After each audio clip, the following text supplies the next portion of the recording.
이 아침에 주신 하나님 말씀 요한계시록 14장 말씀입니다. 성경 맨 끝이 되겠습니다. 요한계시록 14장 12절 말씀입니다.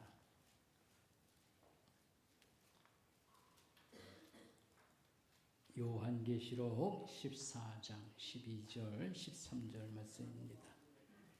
신약성경 413페이지 여러분 참고하시길 바라겠습니다. 신약성경 413페이지입니다. 성도들의 인내가 여기 있나니 그들은 하나님의 계명과 예수에 대한 믿음을 지키는 자니라.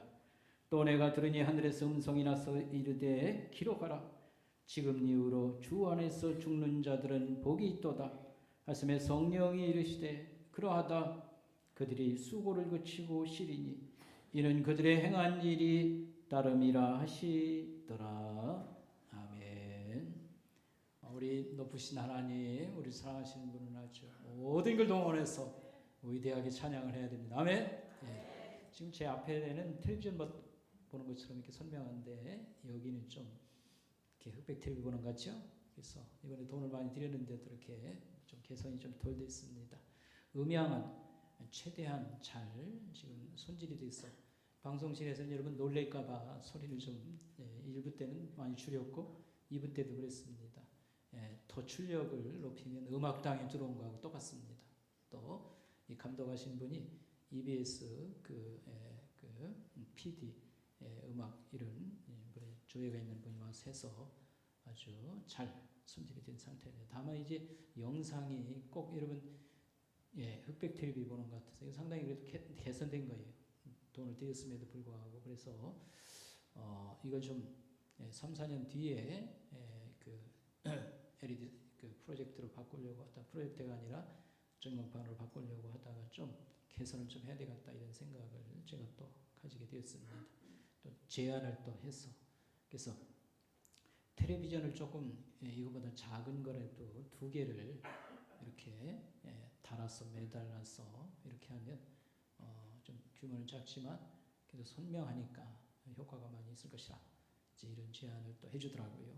그래서 제 손자가 이번 주에 태어났거든요. 지난 주간에. 그래서 기념으로 제가 텔레비전 하나를 이렇게 딱 갖다 걸도록 이제 그렇게 하고 여기 한 130인치 정도 우리 현재 스크린이 그런데 한 85인치 정도로 조금 이제 작아지긴 하지만 다만 앞으로 좀 당겨서 다르니까 좀 보완이 되지 않을까 생각하고 또 여러분 중에 또 누가 한 사람 또 마음이 있으면 텔레비전을 하나 한 200만 원이면 할 수 있지 않는가. 200만 원 초반이니까 하면 좋지 않을까 생각을 합니다. 아멘. 아멘 안 해야죠.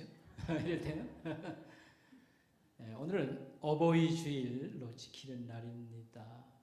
그래서 하여튼 우리가 큰 행사를 못 열지만 우리 교회의 어른들을 또 공경하고 또 사랑하는 마음으로 또 오늘 예배를 하나님께 드리고 우리 부모님들을 다시 한번 생각하고 감사할 것 감사하고 하나님께 영광을 올리는 그런 시간 되겠습니다.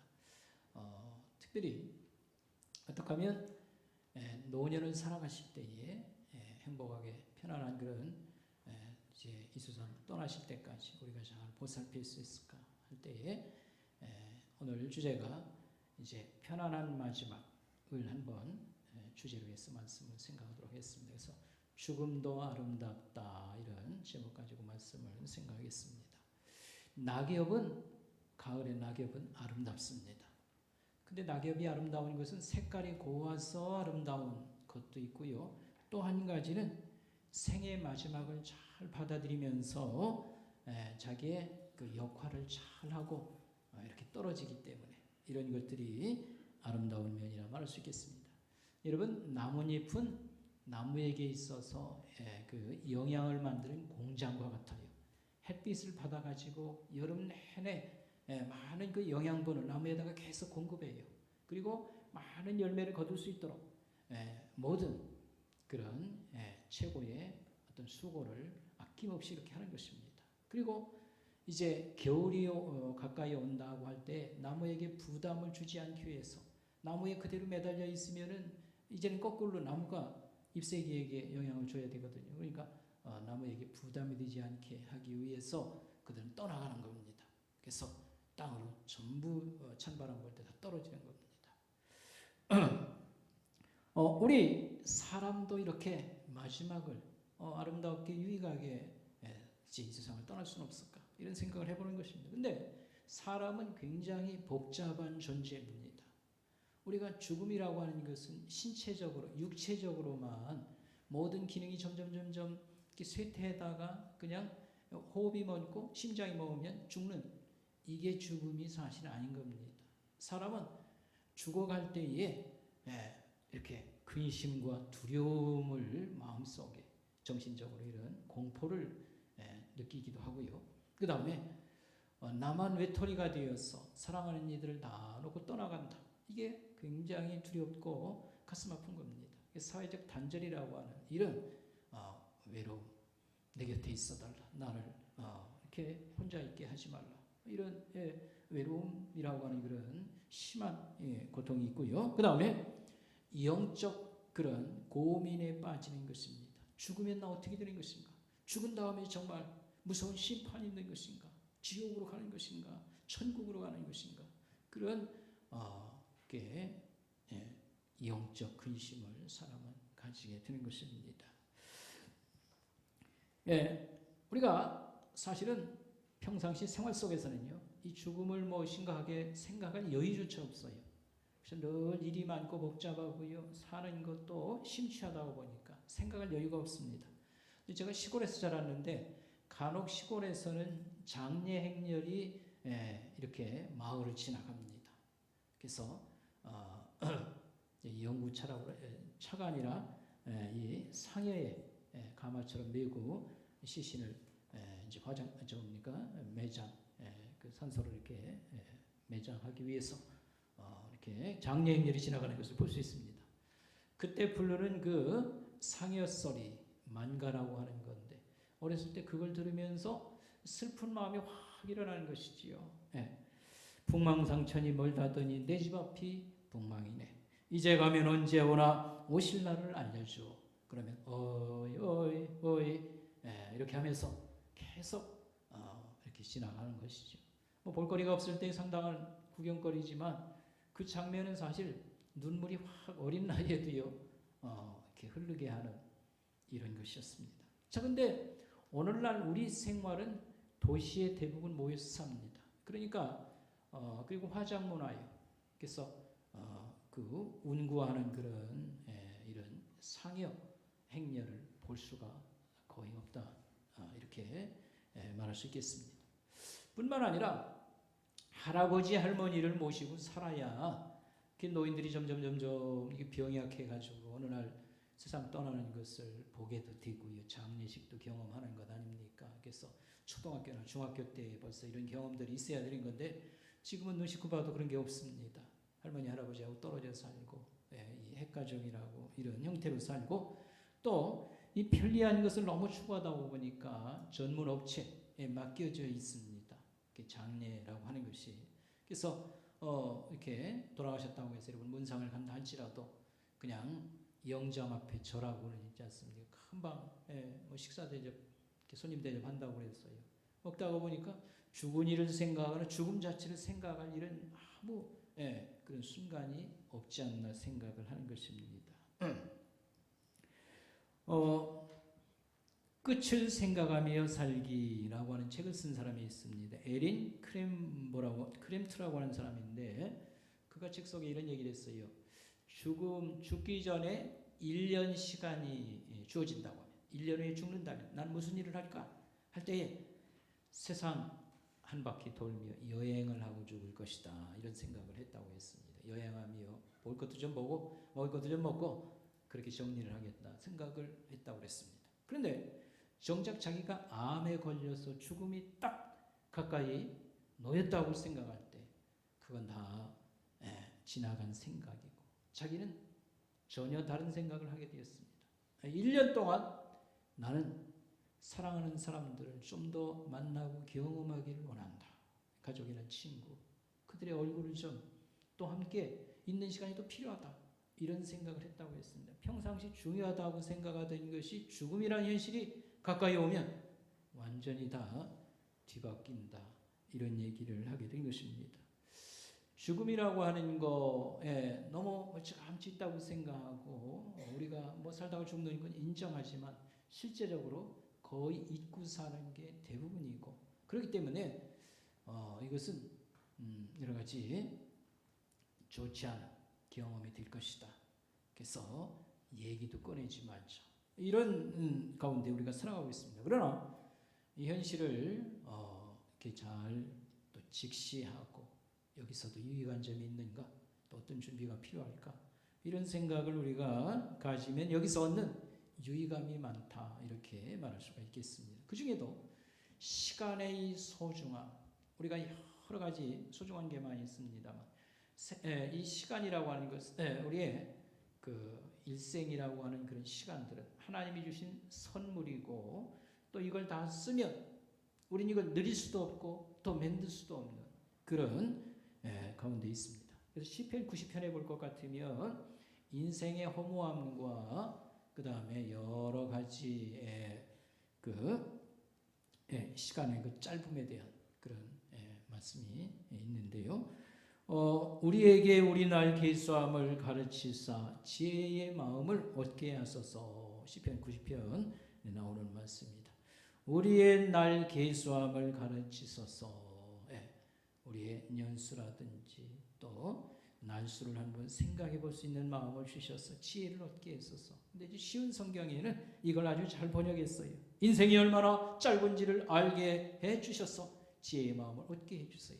쭉 읽어보면 인생이라는 것은 날아가는 화살에다가 비교해서 날아가는 것처럼 이렇게 짧습니다. 이런 표현이 나옵니다. 그 다음에 또한 시간만 중요한 게 아니라 순간이 얼마나 소중한가 이런 걸 생각합니다. 특별히 자라는 애들을 이렇게 보면 있지 않습니까? 1년 사이에 얼마나 많이 변화가 일어날지 모릅니다. 우리 이제 손녀가 두 돌 한 3개월 정도 됐어요. 이렇게 안음해 있지 않습니까? 많이 먹어서 몸무게가 지금은 아주 묶은 이렇게 합니다. 뿐만 아니라 말을 배워가지고요. 상당히 많이 말을 많이 해요. 그러니까 완전히 이전하고는 좀 다른 모습이지. 뿐만 아니라 자기 주관이 벌써 생겨가지고요. 좋은 거 싫은 거 싫은 거 싫다고 하고 있지 않습니까? 옷도 지가 마음에 드는 거 입으려고 이렇게 하고요. 그렇게 하고 그 다음에 그 요리하는 그 장난감이 있어가지고요. 그거 해가지고 제가 먹을 거 갖다 준다고 그렇게 하는 그런 것도 보고 그러니까 잘하는 게 굉장히 빠르다 이런 거 생각하게 됩니다. 여러분 아이가 자고 있는 모습 아름다운 모습입니다. 근데 한 번이라도 더 많이 봐두세요. 금방 지나가고 다시 볼 수 없는 그런 이렇게 모습들이라고 말할 수 있겠습니다. 순간의 아름다움 우리가 이 계절의 아름다움이라든지 한 열흘 지나면 그 아름답던 꽃들이요 바뀌고 또 다음 장면으로 바뀌고 우리의 살아가는 모습도 그런 것이고 그 다음에 우리가 보통 내 것이라고 사들이고 이렇게 갖다 놓고서 기뻐하는 것들이 있습니다. 뿐만 아니라 이렇게 소유라고 하는 의식들 이거 다 내 거야 할 때에 뿌듯함이 있고요. 그런 게 있습니다. 저는 특별히 어디서 소유 의식을 많이 느끼냐면 책 꼭 필요한 거니까요. 계속 필요한 것들을 끊임없이 좋은 것들을 찾아서 모으고 또 읽고 그렇게 하는데 갖다 놓으면 기분이 너무 좋고 그 다음에 갖다 놓으면 이제 읽는 것 조금 이렇게 멀리 하지요. 못 살 때는 그거 살 때까지 기다리는 그런 마음 또 갖다 놓으면요 그 마음이 또 없어지고 하여튼 우리에게는 소유욕이 늘 발동을 합니다. 그러나 죽음이라는 걸 딱 놓고서 이렇게 우리가 또 생각한다는데 할 때에 내 것이라는 것이 사실 거의 없습니다. 그냥 이전의 사람들이 쓰던 거 있던 것을 또 쓴다든지 또 내가 쓰던 것을 다음 사람에게 이렇게 쓰다가 놓고 가는 것들 우리가 이렇게 해야 마땅하다고 생각합니다. 그래서 소유의식을 깨뜨리는 그런 것을 우리가 이런 죽음의 깨달음 속에서 다시 한번 또 이해하게 되는 것이고요. 은혜의식이라고 하는 것 감사의 마음을 특별히 죽음에 대한 깨달음은 우리에게 준다 이렇게 말할 수 있겠습니다. 은혜의식이라고 하는 것은 우리가 교회 안에서는 은혜라는 말을 많이 씁니다. 왜냐하면 하나님의 사랑이 우리에게는 또 갚을 수 없는 그런 공급이기 때문에 은혜. 근데 은혜의식이라고 하는 것은 모든 것이 선물입니다. 이제 이런 말이 되겠습니다. 깊이 생각해 보면 우리가 살고 있는 환경이나 우리의 나 자신의 모든 것들 우리 하나님에게로부터 온 은혜의 선물이다. 이런 생각을 가지고 우리가 기뻐하고 또 감사하고 그렇습니다. 이게 없으면은 모든 것은 그냥 제절로 온 것이고 있지 않습니까? 당연한 것이고요. 봄 되었으니까 꽃 피는 거고 새싹이 이렇게 나는 거고 또 뭐 지나가면 여름 되면 뭐 다 그냥 무성했다가 가을 되면 떨어지겠지. 이 감격도 없고 깨달음도 주는 게 없습니다. 그러나 이게 은혜다, 선물이다 이런 거 생각할 때에 우리가 감사심이 생기고요. 그 다음에 소중한 마음이 생기는 것입니다. 생명을 은혜로 받아들일 때에 오늘 이렇게 살아있는 것이 너무 감사한 것이고 그 다음에 우리의 건강이 은혜라고 생각할 때에 남의 부축을 받으면서 이렇게 가지 아니하고 이렇게 우리가 걸어서 나와서 활동하고 하나님을 섬기고 이게 다 위대한 그런 선물이다 생각할 때 우리에게 감사가 있는 것입니다. 또한 죽음을 가지고 우리가 깨달음을 가질 때에 주어진 삶이 소중하다. 충실하게 살아야 되겠다. 알차게 살아야 되겠다. 그리고 멋지고 아름답게 사는 것은 무엇일까? 이것을 우리가 힘쓰는데 많이 도움을 주게 될 것입니다. 죽음을 인정하는 사람들을 크게 둘로 나눌 수가 있습니다. 두 그룹으로 나눌 수 있는데 첫째 그룹 사람들은 어떤 사람이냐면 이게 끝이고 마지막이다. 다 살다가 죽으면 이제 다 없어지고 마는 것이지. 이런 생각을 가진 사람들입니다. 어쨌든 죽음을 받아들인 것에 대해서는 지혜로움이 있습니다만 그죠? 있다가 그냥 다 없어지고 마는 게 이게 자연의 순리고 인간의 길이라 이렇게 생각을 한다고 하면 허무한 마음이 있습니다. 인간이 특별한 게 뭐가 있고 그 다음에 우리가 한다고 하는 것, 산다는 것은 무엇일까 할 때 답을 못 찾고 허무함이 있고 답이 없으니까 사는 동안 먹고 놀고 그죠? 그러다 가는 것이지 이런 결론을 이렇게 맺는 경우가 있습니다. 그러나 또 다른 사람들은 죽음은 영원한 삶으로 이어지는 그런 어떤 부활을 향한 길이라 이렇게 이해하는 사람들. 오늘 우리 그리스도인들이 거기에 해당되는 사람들입니다. 그래서 죽음을 그저 나 혼자 외톨이가 되어서 어딘가가 사라지는 거가 아니고 이것은 하나의 과정이고 큰 변화의 를 가져오는 사건이다. 우리 성경은 이런 것을 우리에게 알려주고 있습니다. 그래서 우리 예수 믿는 사람들이 예수님과 연합될 때에 우리의 이 죽음이라고 하는 그런 가운데에서 우리는 영원한 생명으로 이렇게 변화되고 또 자라간다 이렇게 말할 수 있겠습니다. 여기서 예수님과의 연합이라고 하는 것은 뭐냐 하면 예수님을 내 인생 속에 받아들이는 겁니다. 예수를 영접한다고 하죠. 그게 예수님과 우리가 결혼하는 것이라고 말할 수 있습니다. 운명을 하나로 하나님이 묶어 매는 것입니다. 예수님과 연합되어 있을 때에 우리는 그저 하나님 없이 살던 데에서 이 죽음의 이런 영향권에서 생명에 있는 자리로 옮겨지는 것. 이건 예수님과 연합됨으로 인해서 이것은 예수를 영접하는 걸 얘기하고 세례받는 것이 예수님과 연합하는 것입니다. 세례받는 것은 이제 믿는 사람들 앞에서 자기 신앙을 고백을 하고 나는 하나님을 믿습니다. 생명의 주인이신 하나님을 내 인생에 모셨습니다. 예수님과 결혼하는 자리, 하나 되는 그런 운명의 자리. 이게 바로 이게 세례라고 말할 수 있겠습니다. 이럴 때에 우리는 죽음에서 생명으로 생명의 그런 범주로 영역으로 우리가 넘어오는 것이다. 이렇게 표현할 수 있겠습니다. 자, 그래서요. 죽음은 이와 같이 죽음이 끝이다. 아무것도 뭐가 있겠냐? 이런 사람들과 죽음을 하나의 큰 변화의 과정, 영원한 생명으로 넘어가는 그런 과정으로 이해하는 사람이 있습니다.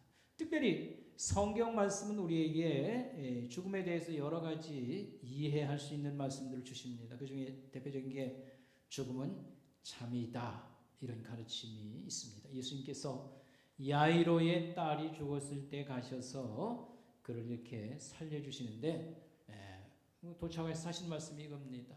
소녀가 잠자고 있도다, 이런 말을 했어요.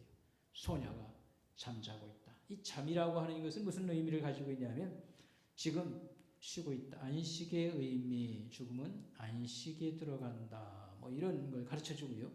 잠자는 자를 깨우는 것처럼 하나님이 말씀하시면 죽은 자들이 다 일어난다. 부활을 기다리는 것이다. 죽음이라는 것은. 이런 것을 예수님이 가르쳐 준 겁니다. 그 다음에 죽음을 삶의 중요한 일부분으로 이렇게 또 성경은 가르쳐 줍니다. 예수님의 유명한 말씀, 자기의 죽음을 앞두고 또 하신 말씀이기도 합니다.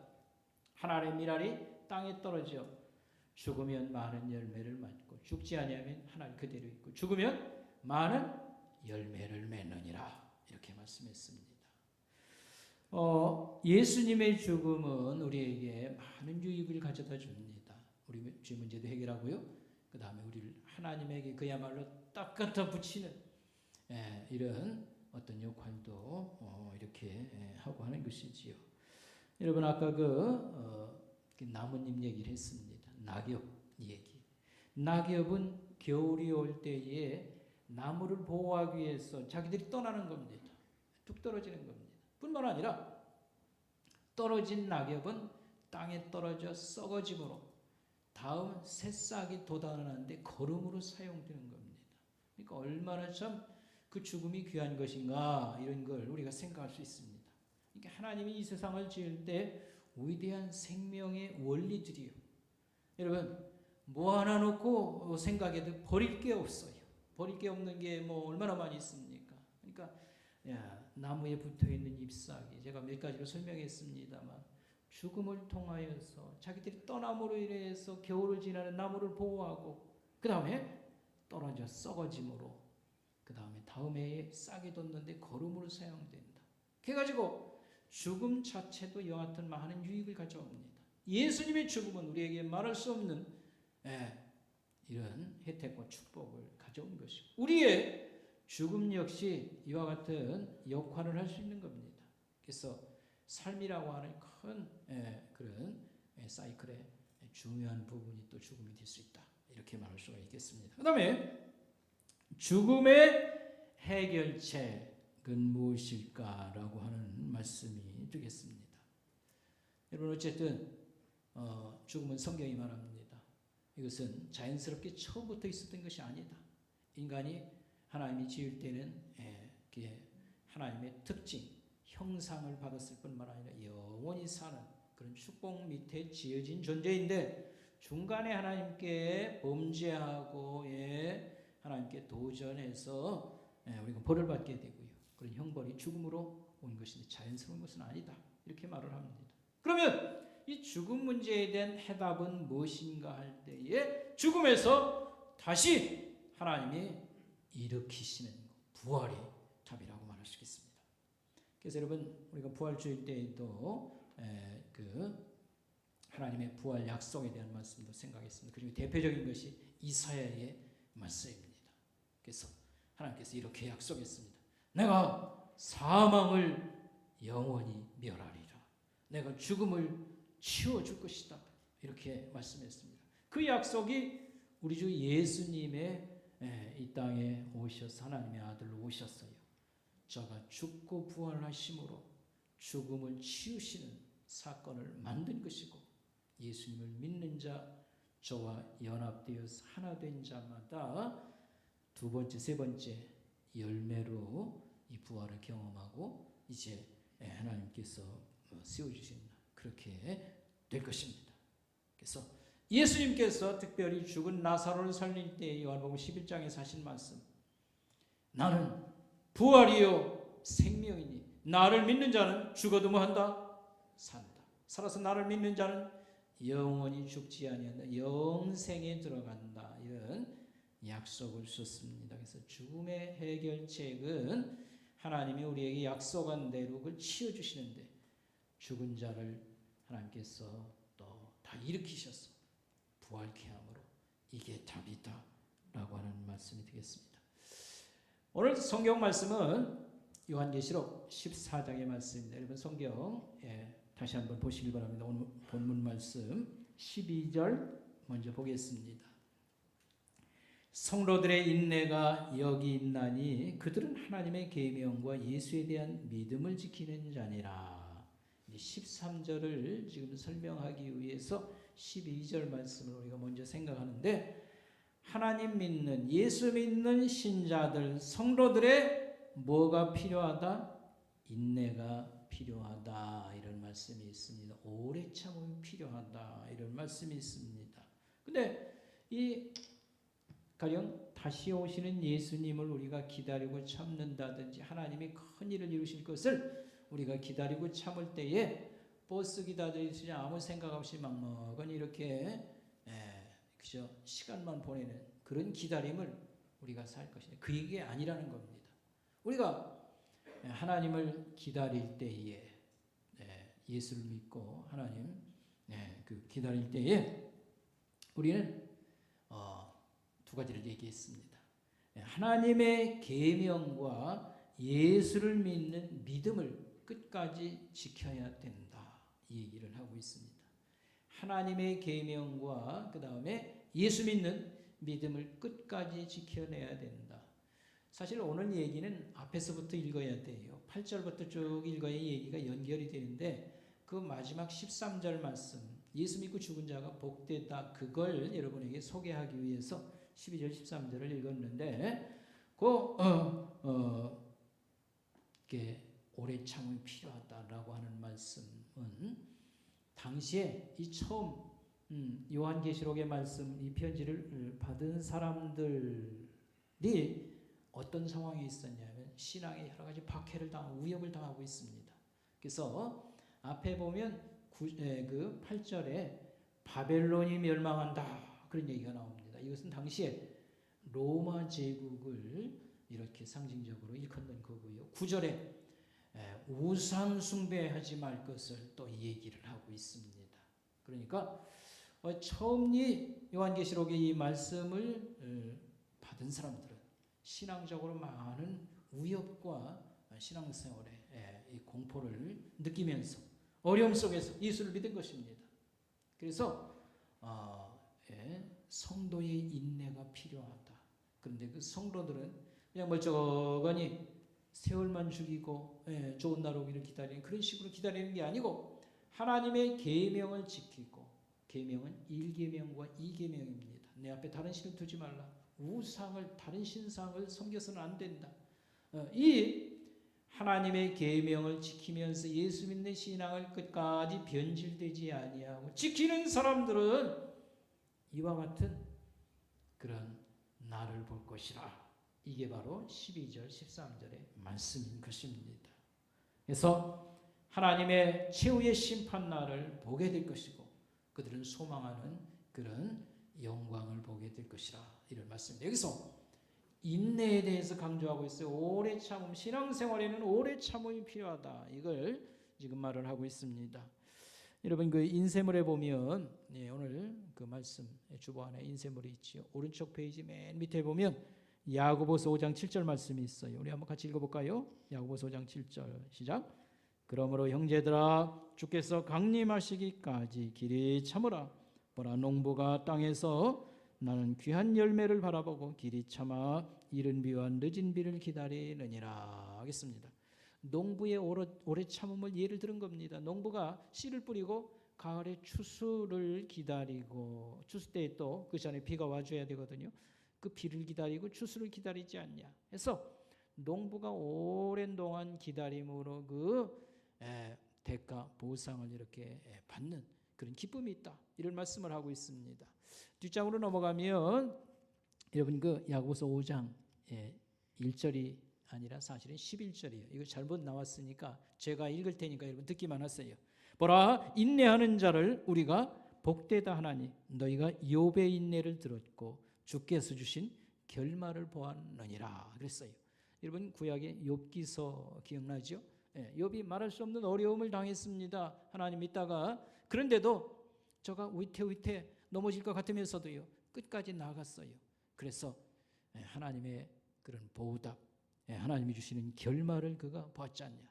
이 두 말씀을 하면서 우리에게 주는 그런 야고보의 말씀은 뭐냐면, 농부가 오래 기다려서 그 풍성한 가을에 그 풍성함을 맛보고 욥이 하나님을 오래 참고 기다려서 아름다운 결말을 본 것처럼 너희도 이런 인내가 필요하다, 이런 말씀입니다.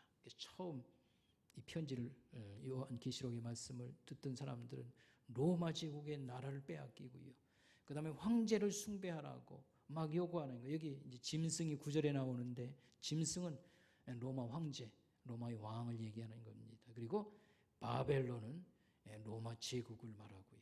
그래서 신자들이 박해를 당하면서 예수 믿으면요 상품을 살 수가 없어요. 어느 정도 그 압박을 가했냐면요, 신사에 가서 그 로마 황제 숭배하는 신사에 가서 출석 도장을 받아야, 이 딱지가 있어야 식량을 산다든지 물건을 살 수 있는 겁니다. 얼마나 압력을 가하는지 모릅니다. 당장 먹어야 살 텐데 식량을 구하지 못해요. 신사에 가서 절하고 도장을 안 받으면요. 그래서 그 얘기입니다. 짐승의 도장을 받는 자는 그런 어려움이 있지만 영원한 나라와 생명을 받을 수 없다. 이제 이런 얘기가 되겠습니다. 여기서 오늘 우리가 이 말씀을 기억하면서 그 욥의 인내, 또 그 다음에 농부의 인내, 그래서 아름다운 마지막을 그들이 경험한 것처럼 그렇게 되어야 된다고 하는 것을 여기서 말을 하고 있습니다. 자, 그 다음에 이제 13절을 보겠습니다. 여러분, 이제 13절을 설명하겠습니다. 또 내가 들으니 하늘에서 음성이 들려왔습니다. 무슨 목소리가 들려왔습니까? 기록하라. 지금 이후로 주 안에서 죽은 자들은 복이 있도다. 지금부터 주 안에서 죽은 자들은 복이 있도다. 여기서 지금부터라는 것은 요한이 하나님 말씀을 듣는 때부터 종말까지, 그러니까 오늘 우리의 시대도 여기 들어가고 있습니다. 지금부터 주 안에서 죽는 자들은 복이 있도다. 그러니까 예수 믿고 죽는 자들, 여기서 주 안에서 죽은 자들은 사실 순교자들을 얘기했습니다. 당시에 순교자들을 얘기하지만 이게 확대해서 적용하면 예수 믿고 죽은 사람들은 행복하도다, 이렇게 음성이 들려왔어요. 그러자 성령 하나님이 이 말씀에 대해서 동의를 하시는 겁니다. 그러하다, 아멘, 이 말입니다. 그러하다, 아멘. 성령 하나님께서 동의를 해주셨습니다. 그들이 수고를 그치고 쉴 것이다. 여기서 수고는 그들이 고난을 당하는 것이 이제는 끝날 것이고 그들은 안식을 누릴 것이라.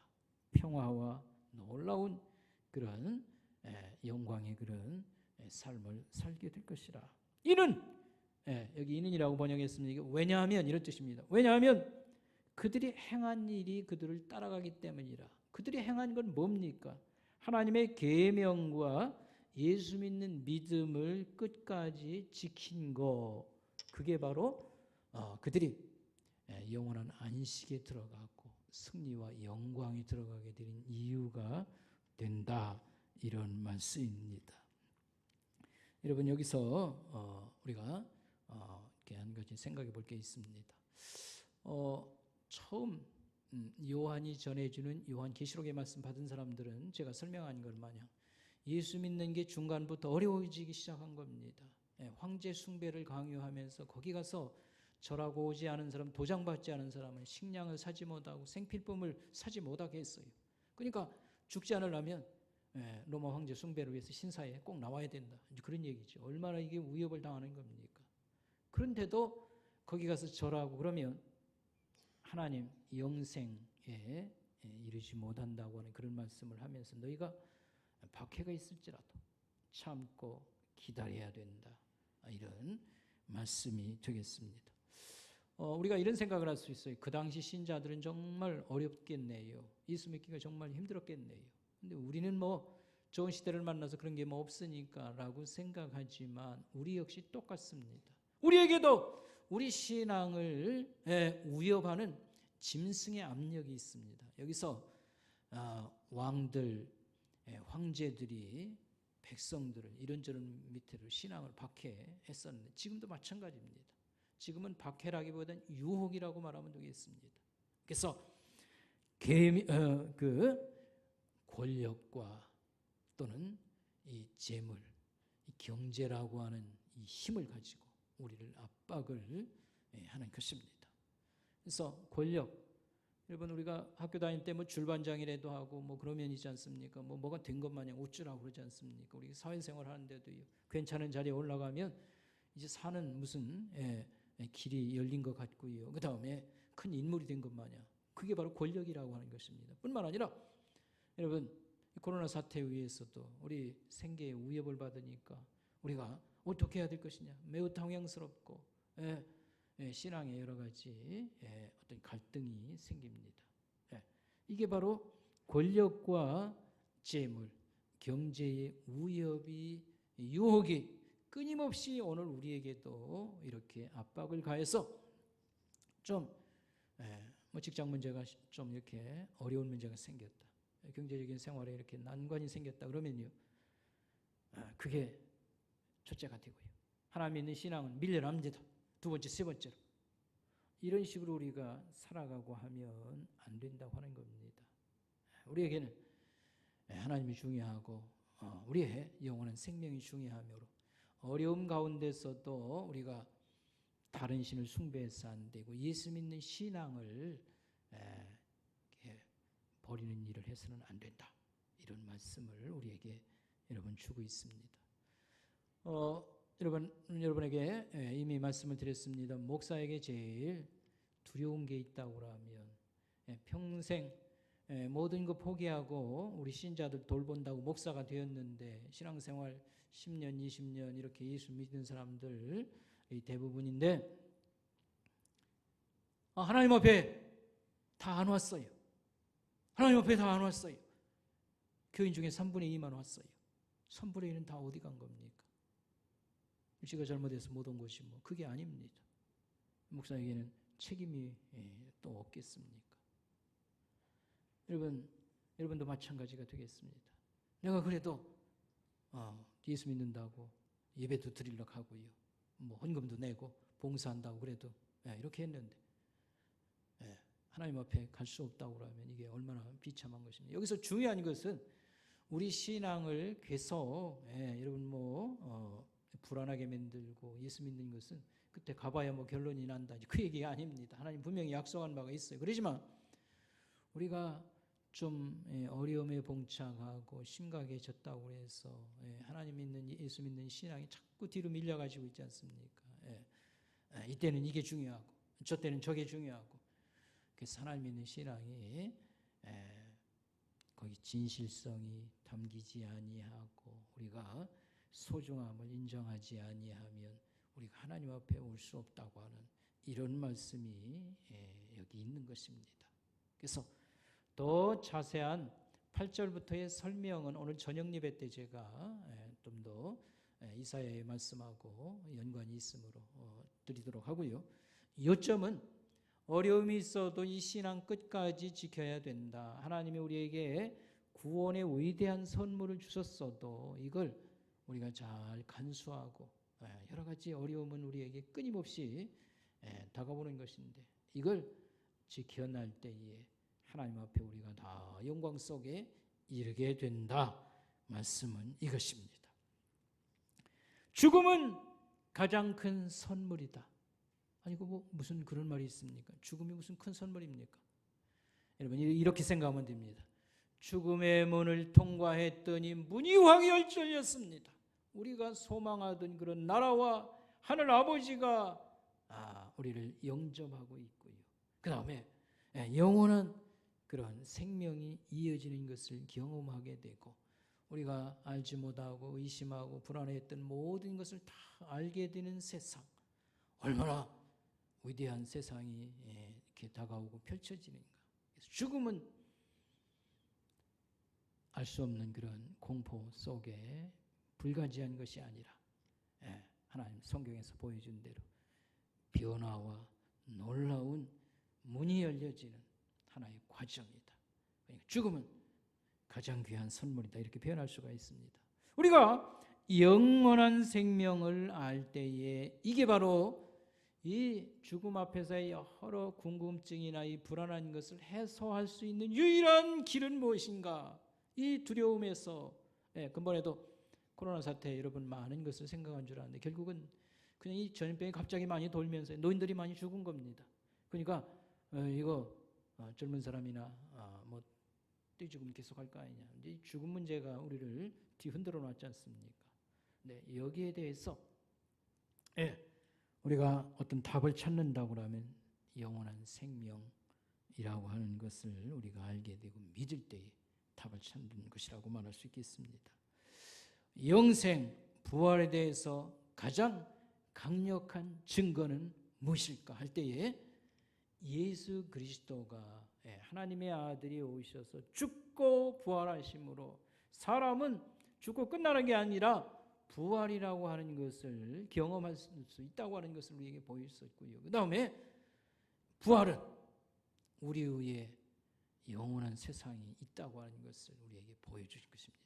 그리고 예수님의 부활의 증인들, 그 증거들을 통해서 우리는 부활을 믿게 되는 것이죠. 특별히 부활절에 여러분들에게 또 집중적으로 말씀드린 바가 있습니다. 이제 마지막으로 미래의 생명. 다시 말하면 우리가 영원한 그런 나라와 다가오는 그런 영원한 그런 세상을 믿으면서 편안히 우리가 죽음에 임할 수 있는 것, 편안히 죽음에 임할 수 있는 것은 하나님의 생명의 능력이 우리에게 이미 그 안에 우리가 들어와 있기 때문에 그런 것이다. 이렇게 말할 수 있어요. 예수 믿다가 쉽게 말하면 편안히 죽을 수 있는 것은 하나님의 생명이 작용하는 우리 하나님 생명이 우리가 연결되어 있습니다. 그 하나님의 생명의 원리가 작동하는 그 안에 우리 님이 들어와 있고 연결되어 있는 사람입니다. 이런 말이 되겠습니다. 그 나뭇잎이 낙엽 얘기를 아까 했지 않습니까? 낙엽이 그 원예과 교수님 설명에 의하면 낙엽이 떨어지는 것은 이와 같다고 합니다. 건강한 그 나무의 건강한 잎사귀들은 가을이 오면 이 나무잎하고 나무하고 붙은 데가 단단하게 이렇게 마디가 생긴다고 그래요. 단단한 마디가 생겨서 바람이 불면 이게 똑 부러져서 떨어진다는 겁니다. 그것은 아까 얘기한 것처럼 겨울 올 때 나무를 보호하기 위해서 그렇게 그런 작용이 있다고 합니다. 그런데 어떤 나무들을 이렇게 지켜보면 나무 꼭대기에 이 잎사귀가 붙어가지고 겨울 그 추운데도 이게 떨어지질 않는 나무 같은 경우에는 어째서 그런가 하면 되게 문제가 있다는 겁니다. 중간에 나무 가지가 꺾어졌는데 부러지지는 않은 상태. 그래서 가을이 오기 전부터 문제가 있는 겁니다. 이 건강하지 못한 가지에 붙어있는 잎사귀들은 이미 다 말라 비틀어졌는데도 불구하고 이런 생명의 원리 작동하는 거하고 서로 이렇게 끊어진 거죠. 그래서 찬바람이 불어도 떨어지지 않고 있다가 그런 상태. 그러나 건강한 나무의 건강한 잎사귀들은 가을이 되면 하나님이 묘하게 나무 잎사하고요 나무가지 속에 단단한 이런 딱딱한 마디가 생겨서 바람 불면 뚝 떨어지게 이렇게 만들었다. 얼마나 참 신기하고 놀라운 겁니다. 그러나 그게 작동하지 않는 나무들 이미 가정이가 부러졌다든지 한 경우에는 이제 그냥 찬바람에도 그 꼭대기에 떨어지지 않고 있다. 이제 이런 말인데 우리가 당당하게 죽음에 임하고 편안히 죽을 수 있는 것은 우리에게 하나님의 생명에게 들어와 있고 하나님의 생명의 원리 속에 우리 연결되어 있는 사람이라고 하는 그 그런 말입니다. 그래서 예수 믿고 죽은 사람들은 이 소망을 가진 사람은 당당했습니다. 그래서 이와의 딸들아 내가 죽거들라 슬픈 노래는 부르지 말라 찬송가를 불러라. 이렇게 하나님 평생 믿고 천국 갔으니 이게 얼마나 참 기쁜 일이냐. 찬송가 불러라. 내가 죽으면 꽃으로 장식한 아름다운 그런 상회를 메어서 장례를 치러달라. 이화 대학을 처음 그 총장했던 김한란 박사 유언이기도 했습니다. 그 다음에 디트리 보네퍼라고 하는 분은 우리 목사님들은 잘 알고 우리 성도들 중에도 잘 아는 분이라고 생각합니다. 독일의 경건한 목사님이었고요. 굉장히 유력한 신학자인데 이는 행동하는 지식인이었습니다. 히틀러가 많은 사람을 학살하고 할 때에 히틀러 암살 계획에 가담했다가 발각이 돼서 처형을 당합니다. 제가 그 연합군이 진주하기 한 달 전에 처형을 당하는데 영국인 정보 장교가 그 마지막 장면을 지켜보고 그걸 남긴 겁니다. 그날 이제 목사니까요 모인 사람들 앞에서 예배를 간단히 인도하고요. 그 다음에 참 마음에 남는 설교를 하고 기도를 마쳤습니다. 그랬더니 간수가 와서 둘이 와가지고 죄인 보네퍼 우리와 함께 가자. 그것은 사형을 의미하는 겁니다. 그는 마지막 영국군 장교에게 인사말을 건넸습니다. 이것이 마지막입니다. 그러나 나에게는 생명의 시작입니다. 하면서 당당히 죽음을 향하는 가는 것입니다. 오늘 주보에 보면 시가 나와 있습니다. 보네퍼의 시입니다. 그의 그 유명한 자유를 향한 도상에서라고 하는 그런 시의 일부분입니다. 죽음에 대한 그런 설명이 있는데 죽음을 하나님 나라의 잔치로 묘사를 하고 몸은 갑자기 이렇게 무너져 내린다 할지라도 거룩하신 빛을 본다. 이것은 영광의 하나님 나라를 의미하기도 하고 우리 하나님 아버지를 배우는 그런 순간이 되는 것입니다. 이런 아름다운 시를 남겼습니다. 헨리 나우에는 책을 썼는데 죽음 가장 큰 선물 이런 시를 썼습니다. 제가 이 헨리 나우에는 영성가고요. 그 다음에 하버드의 교수도 이렇게 했던 분입니다. 열심히 제가 책을 수집해서 연구하는 중에 있고요. 뭔가를 배우려고 하는 중에 있습니다. 그의 책 중에 이런 얘기가 있어요. 어머니 자궁 안에서 대화하는 쌍둥이 그 오빠와 동생의 얘기가 있습니다. 그 쌍둥이가 이제 뱃속에서 서로 이렇게 대화를 하는 것을 이렇게 글로 이렇게 만든 겁니다. 여동생이 오빠에게 말했어요. 난 말이지 태어난 후에 삶이 있다고 하는 것을 믿어? 그랬더니 오빠가 화를 막 냈어요. 절대 그런 일 없다. 여기가 전부다. 여기 어두워도 뱃속이 얼마나 좋으냐. 탯줄만 붙잡으면 영양이 늘 공급되고 할 일 없이 모든 거 다 이렇게 살아갈 거 주고 있지 않냐. 그러자 여동생이 또 이렇게 또 말을 했어요. 이 캄캄한 것보다 더 좋은 것이 있을 거야. 거기는 마음껏 뛰어놀 수 있는 움직일 수 있는 곳, 환한 빛이 있는 그런 것이 반드시 있다고 나는 믿어. 그랬더니 오빠가 오빠를 설득하는데 막 또 화를 내지요. 그러면서 여동생이 또 말했어요. 난 엄마가 있다고 믿어. 그랬더니 이 오빠가 말했어요. 꽤 소리 질렀습니다. 뚱딴지 같은 소리 말라. 나는 엄마를 한 번도 본 적이 없다. 어떤 놈들이 그런 생각을 갖다가 자꾸 너한테 불어넣어주냐. 여기가 전부다. 여기서 만족하라고 하는 그런 설득을 또 했다고 그랬습니다. 오늘 말씀의 결론을 맺습니다. 죽음도 아름다울 수가 있습니다. 아멘. 예수 믿고 죽는 것은 성령 하나님이 말씀한 것처럼 하늘에서 음성이 들린 것처럼 예수 믿고 죽는 것은 행복한 그런 죽음이라고 하는 말씀입니다. 그들은 영원한 안식을 누리고 약속의 모든 영광에 그들이 이르기 때문에 그런 것입니다. 오늘 어버이 주일에 우리가 부모님에게 어떤 효도를 좀 해드릴 수 있을까 많이 고민은 여러분들이 해본 줄 압니다. 좀 음식을 잘 한번 대접하는 게 어떨까.